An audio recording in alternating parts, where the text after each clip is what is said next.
Afghan Americans on edge this morning, and rightly so, watching members of their families and friends fight just to flee that country. Yeah, Roseanne was speaking with some of the locals who are really feeling the stress. They're very, very worried. She's live right now in Lincolnwood. Good morning to you, Roseanne. What are they saying?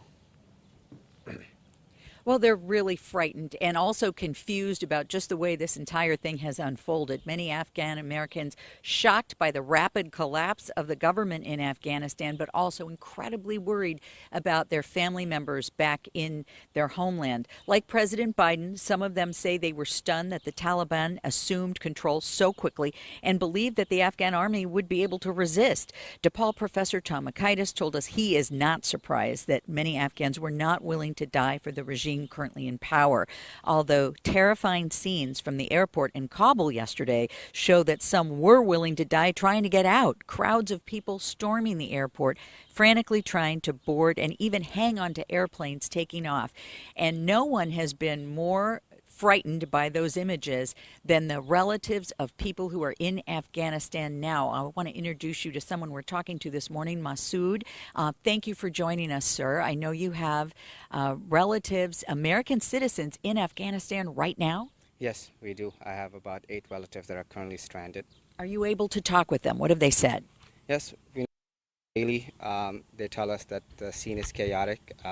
They feel unsafe, and they're not hearing enough from the State Department in regards to plans to evacuate them. After seeing those images on television, what is your message for government officials? Well, to be transparent with the families that are stranded there, give them a clear plan of what is it that they want them to do. The message that they've been told is to stay put and that they'll be in touch. But that was a week ago now. And as you guys know, everything changes quickly on the ground. So they need to be transparent and they need to provide that full plan to both the families here and to the ones that are stranded abroad.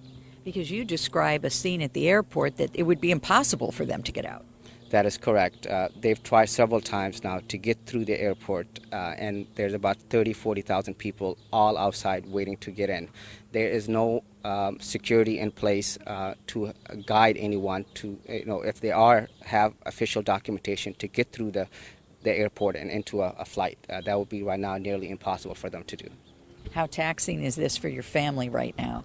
Yeah, I mean, particularly for my wife, is her father that's stranded, and she along with her sisters are worried that there's going to be a prolonged stay, and they're not getting a clear message from anyone to help them in regards to what the plans are.